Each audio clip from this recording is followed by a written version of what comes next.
네, 다음 종목으로는 토마스 신께서 힐라홀딩스 말씀 주셨네요. 연말까지의 전망 부탁합니다. 목표가 5만 원 생각하는데 전문가님의 평가 부탁합니다. 말씀 주셨어요. 실제로 이제 힐라홀딩스 같은 경우에 가장 대표적인 의류 제품을 납품을 하는 회사죠. 아무래도 이런 종목이다 보니까 지금 이제 걱정되시는 부분들은 코로나19 때문에 이런 의류 산업들이 조금 죽어가고 있지 않느냐. 특히 오프라인 매장에서의 공략들이 굉장히 강했던 시장이다 보니까 결국 이렇게 눈에 들어오는 사람들이 없고 눈에 찾아주는 사람이 없으니까 시장 줄어들 것 같다. 아마 이런 부분에서 조금 불안감 나타나셨을 것 같습니다. 그러면 실제로 한번 힐라홀딩스 한번 차트 한번 보시면서 말씀 나눠볼게요.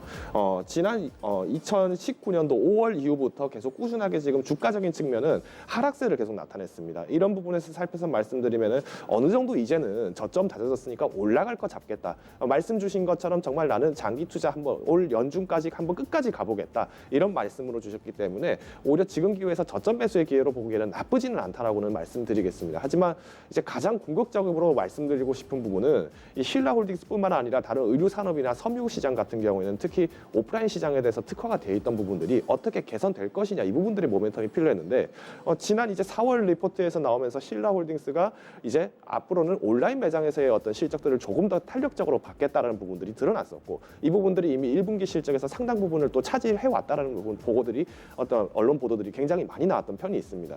실제로 이제 그 주가적인 면을 최근 단기간에서 한번 살펴보겠습니다. 이제 지난 3월 23일 날 주가는 저점을 잡은 이후부터 꾸준하게 계속 상승을 했는데 오히려 차트적인 면으로 봤을 때는 별로 재미없게 올라가는 거 아니냐. 굳이 내가 이 종목 가져가야 될까. 이렇게 말씀해 주신 분들도 많으셨을 것 같아요. 하지만 뒤집어서 말씀을 드리면 이렇게 진동폭들이 적었다라는 거는 그만큼 나름대로의 탄탄한 기반 갖고 있을 때나 이런 차트 움직임이 나오는 거고 그게 아니었다면 오히려 어떤 이제 등락폭들이 굉장히 심하게 나타났을 것이고 분기 실적이나 아니면 영업이익 실적 관련해서 나오면 나올 때마다 더 불안하다, 더 힘들다 이런 얘기들이 계속 나왔을 거란 말이죠.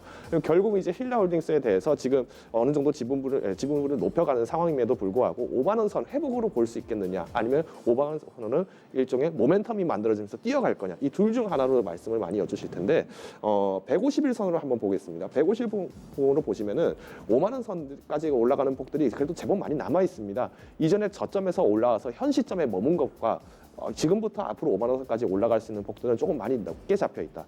이렇게 말씀을 드릴 수 있고요. 오히려 현 시점에서 봤을 때 5만 원 선이라는 부분들은 매력적인 어떤 포인트는 분명하게 있지만은 조금 장기적인 입장에서 봤을 때 의류 섬유 시장들이 당장 탄력적으로 하기에는 기본적인 소요 시장들이 조금 받쳐줘야 되는데 이제 경제 재개를 완화하겠다는 어떤 미국이나 유럽의 어떤 방침들이 나오고 있다 보니까 국내 입장에서 국내 시장만 공략해서 나는 이 실적 얻어가겠다 보기에는 5만 원 선 회복은 쉽지 않을 거라고 저는 말씀을 드리겠습니다. 오히려 현 시점에서 5만 원 선보다는 4만 5천 원 선으로 조금 하향 조정을 하시면서 오히려 지금 지분분들을 조금 다른 종목으로 이왕이면은 뭐 IT라든가 최근에 어떤 이슈가 되는 5G들 그리고 어떤 원격 의료 관련된 주들 이런 종목들로 조금씩 전환을 해보시는 것들도 나쁘지는 않겠다라고 말씀을 드리겠습니다.